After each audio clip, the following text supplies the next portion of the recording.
그리고 오늘 또 중요한 주제인 이 암 환자분들에서 수면과 관련된 사망 위험도를 보니까 잠을 너무 적게 주무시는 분도 사망 위험률이 높고 잠을 너무 많이 주무시는 분도 사망률이 높다 이렇게 되어 있습니다. 원래 최근에 또 발표된 연구를 하나 보여드리면은 약 한 620여 분 암 환자분 치료가 끝나고 난 뒤에 2년 후에 평가를 해보니까 약 3분의 1에서 수면장애가 계속 암을 치료하고 난 뒤에도 수면장애를 가지고 있었습니다. 특히 그 회피 행동이 낮거나 걱정을 많이 하거나 우울한 분들이 수면장애를 더 많이 가지고 있는 거죠.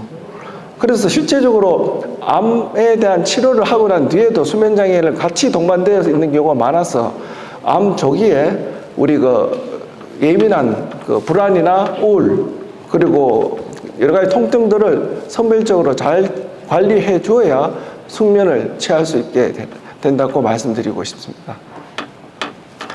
그래서 수면장애는 암 환자분들한테 흔한데 통증이 해결되지 않거나 첫 진단받은 분 그리고 치료 중에 병의 진행을 경험하신 분들은 수면장애를 상당히 많은 분들이 호소하고 있고 근데도 안타깝게 수면장애에 대해서 진단 및 치료를 받지 않는 환자분들이 상당히 많게 되겠습니다. 그래서 암과 수면과에 보면 우리 양방향 관계가 있다고 말씀드릴 수 있겠죠. 그래서 수면장애가 암을 악화시키기도 하고 암이 있으면은 수면장애를 또 발생하기도 하고 그래서 암 치료하는 동안에 수면장애를 평가하고 치료를 병행하는 것이 굉장히 중요한데 이렇게 수면장애에 대한 정확한 평가 치료는 환자분들의 삶과 건강을 유지하는 데 굉장히 중요한 역할을 하게 되겠습니다. 그럼 암을 악화시키는 인자로서의 수면장애는 우리의 수면이 다양하게 암의 위험에 영향을 미치는데 수면을 잘 주무셔야 면역 시스템이 잘 돌아가고 호르몬 대사들이 잘 돌아가게 된다고 이야기했죠. 어떤 암세포는 낮보다 또 밤에 전이가 더 잘 된다고 합니다. 예를 들어 유방암 같은. 그리고 수면 시간이 작거나 수면 질이 나쁘거나 수면 주기가 이상이 있을 때는 암을 악화시키는 인자가 되겠죠. 수면이 부족하면은 숨을 우리 실험적으로 적게 자도록 동물 씹는 것처럼 해보면은 세포의 치유가 잘 안 되죠. 면역이 떨어지고 염증이 더 악화되고 체중이 또 늘어나게 되고 이런 특정 암 종류에서 더 악화된다고 연구가 되어 있고 잠을 또 너무 많이 자는 이런 경우에서는 또 이런 선택적인 암의 위험 인자가 된다고 합니다. 그래서 수면의 질도 종양의 성장이 중요한데 전립선암이나 유방암 등 수면의 질이 나쁜 사람들이 더 악화된다고 하고 수면 주기가 아까 밤에 잘 주무셔야 되는데 주기가 느려지거나 빨라지는 이상 있는 분들은 멜라토닌이 떨어지는 분들이 많은데 이러한 분들에서 세포 손상에 대한 치유 능력이 떨어진다고 합니다. 그래서 실제적으로는 교대 근무 자체가 바람 인자라고 우리가 의학적으로 이야기를 하고 있습니다. 그래서 암 환자분들은 또 어떤 수면장애를 겪는지 보면은 유방암이나 부인과암 환자의 70%가 수면장애가 있다고 하고 암 종양 자체로서 수면장애의 원인이 돼서 수면 주기장애라든지 불면증이 생길 수도 있고 또 치료와 관련되어 있는 부작용, 항암 치료라든지 방사선 치료와 관계된 부작용 혹은 스트레스, 불안, 우울이 수면장애의 원인이 되겠습니다. 또 치료를 위해서 입원하게 되는데 입원하면은 환경이 바뀌어서 수면장애가 또 생기게 되는 거죠. 그래서 수면장애의 원인으로서는 암 관련 통증이라든지 불편감, 위장 소화장애, 배뇨 문제라든지 면역 저하로 인한 감염이라든지 기침, 호흡, 가려움증, 피곤함 이런 것에 의해서 수면장애가 생길 수 있고 치료와 더불어서 약물의 부작용으로서 항암 치료에 대한 부작용으로서 수면장애가 나타날 수 있고 또 우리가 식은땀을 흘리든지 우리 입원 등에 따른 치료와 관련된 부작용으로서 수면장애를 유발하게 되는 경우도 많습니다. 또한 암 환자 본인뿐만 아니라 가족들도 수면장애를 많이 호소하게 되죠. 옆에서 돌보다 보면 본인도 잘 못 자고 스스로 관리하는 시간도 부족하게 된다는 이야기가 되어 있고 그래서 암 환자분들이 수면장애는 실제로 많은데 암 자체에만 관심을 가지다 보니까 저평가되는 경우가 많고 실제적으로 우리 의사분과 진료할 때는 수면장애에 대해서 이야기하시고 같이 평가받고 치료받는 게 암 치료 예후에도 훨씬 더 도움이 된다고 말씀드릴 수가 있습니다. 수면장애라고 하면 흔히 잠을 못 자는 불면증만 이야기하시는데 암 환자분에서 우리 수면 무호흡증, 코골이도 흔한 수면장애 하나가 되겠습니다. 수면 무호흡증은 심한 코골이 말씀드릴 수 있는데 이렇게 수면 중에 호흡이 10초 이상 끊겨서 환자가 이렇게 참지 못하고 있다가 갑자기 다시 푹 이렇게 호흡을 하게 되는 게 수면 무호흡증이 되는데 성인에서 한 20-30% 정도, 특히 남자분이 굉장히 많습니다. 어떤 분들은 또 코 골지 않고 조용하게 호흡만 없는 분들이 많죠. 여기 그림을 보시면은 정상적으로 누워서 이렇게 흰색 쪽에 이게 기도가, 공기가 확보가 돼야 되는데 여기 보시면은 전체적으로 무호흡 환자분들은 길이 좁습니다. 그래서 이러한 경우에서는 코를 골게 되거나 심하면은 무호흡이 될 가능성이 많은 거죠.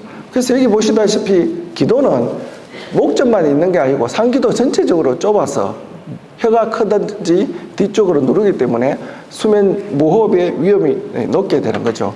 그래서 이런 분들은 수면 검사를 하게 되면은 이 호흡이 이렇게 규칙적으로 있어야 되는데 갑자기 이렇게 숨을 쉬지 않고 있다가 다시 호흡을 하게 되면은 깨어나게 되는데 여기 보시면은 산소 포화도가 98%, 6%에서 70%대로 떨어져서 그러니까 저산소증과 수면 분절이 같이 동반되기 때문에 수면 무호흡증이 건강에 나쁘고 암 치료에 방해가 된다는 것을 말씀드리고 싶습니다.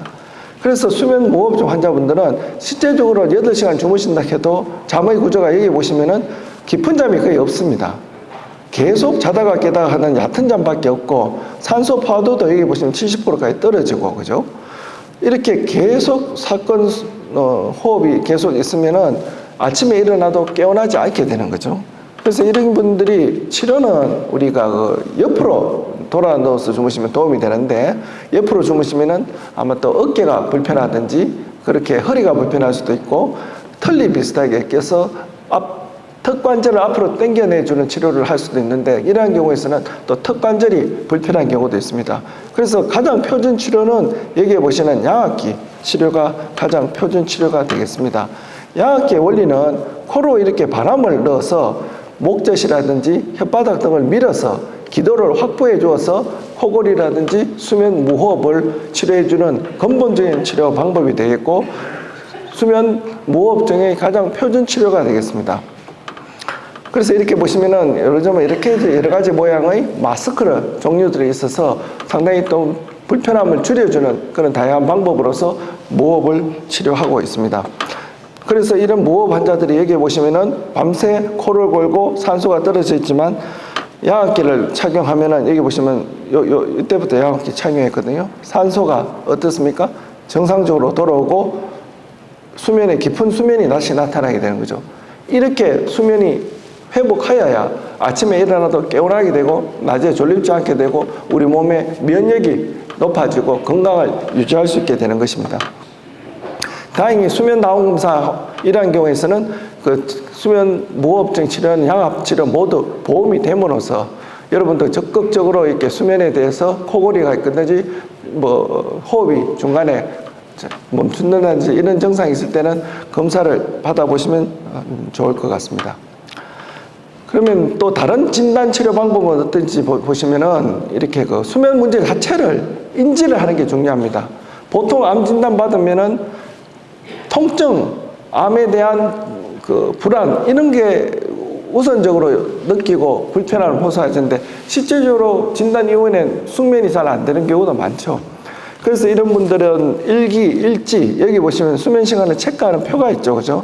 이렇게 해서 한다든지 지금 여러분께 나눠드린 수면 설문지, 그것을 통해서 주관적인 수면 장애에 대한 평가를 하게 되겠고, 객관적으로도 이게 보시면은 이게 손목 시계 같은 걸 착용하고 다니면은 하루 동안에 얼마 동안에 활동량을 있는 걸 봐서 수면 각성 주기를 간접적으로 볼 수도 있는 거고, 그리고 대표적으로는 수면 다운 검사, 병원에 직접 하룻밤 주무시면서 하는 그런 검사들이 있습니다. 주무시는 동안에 뇌파, 안구 운동, 건전도 등등의 신체 여러 신호를 측정하면서 잠에 대한 구조를 파악해서 수면에 대해서 문제가 무엇인지 평가하는 대표적인 방법이 수면 다운 검사가 되겠습니다. 저희들은 우리 이렇게 새 건물에 11층에 수면검사실을 갖추고 있고 이렇게 좋은 침대를 갖추고 편안하게 수면검사를 하실 수 있도록 이렇게 환경이 준비되어 있으니까 편안하게 검사를 받아보실 수 있을 것 같습니다. 그럼 치료는 어떻게 해야 되느냐? 치료는 상당히 그 기본적인 원리가 중요합니다. 그 암 자체의 치료에 대한 병행해서 수면장애에 대해서 인식하고 그에 대해서 방해하는 요인들을 하나씩 제거해 줘야 되는 거죠. 그죠? 그래서 전체적으로 암 치료 중에서 항암 치료에서 수면 장애가 있으면은 수면 치료가 같이 포함되어서 치료하는 게 많이 중요하다고 말씀드릴 수 있고, 꼭 수면 장애 있다고 무조건 다 약물로 사용하는 건 아닙니다. 불면증에서도 인지 행동 치료로서 잠에 대한 잘못된 인식을 바꿔주고 수면 위생이라든지 여러 가지 방법으로 잠의 질을 높여주는 치료를 먼저 시작하게 되는 거죠. 그래서 수면에 대해서 주기가 밀렸든지 나이가 들어서 멜라토닌이 적게 나오는 경우에는 멜라토닌을 사용해 볼 수도 있고, 또 통증이 수면을 방해하는 여러 요인들의 중요한 원인에서 통증을 잘 조절해 준다든지 우울증이나 불안을 잘 치료해 주면 숙면을 도움이 되는 경우가 많습니다. 그래서 수면 위생이라고 이야기하는데 인지 행동 치료의 하나의 요일입니다. 수면 위생은 마지막에 한 번 더 중요한 그 컴포넌트를 요인을 더 말씀드리고, 그리고 암에 대한 또 생각을 또 바꿔주는 게 중요하겠죠. 그렇게 우리 걱정이나 불안은 당연히 있지만 그게 이 조절되면은 나을 수 있다. 그런 이런 적극적인 긍정적인 마음을 가진 분들이 훨씬 더 치료도 잘 되고 수면 장애에 대한 회복도 빠르게 되어 있습니다. 그리고 수면을 방해되는 요인들, 그러니까 환경이라든지 잠자리 환경, 온도, 환기, 조명 이런 것들을 잘 조절해주고 걱정, 불안을 떨쳐버리는 이완요법을 확실하게 해주면은 잠에 도움이 되는 거죠.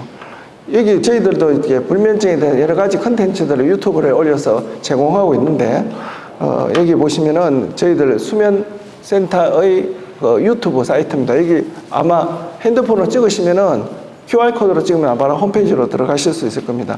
여기 가시면은 우리 약물 없이 불면증 치료하는 방법에 대해서 올려져 있으니까 참고해서 보시면은 도움이 되실 것 같습니다. 그럼 또 수면에 도움이 되는 음식은 어떤 것이 있느냐? 사실 음식은 민간요법 차원에서 이렇게 생각하시면 안 됩니다. 먼저 담당 선생님과 상의해서 음식을 선택하는 게 가장 중요하겠는데, 그래도 일반적인 드시는 음식 중에서 수면에 대한 도움이 되는 음식은 견과류, 따뜻한 우유라든지 메가 우유, 생선, 그 등푸른 생선, 오메가3가 많고, 그죠?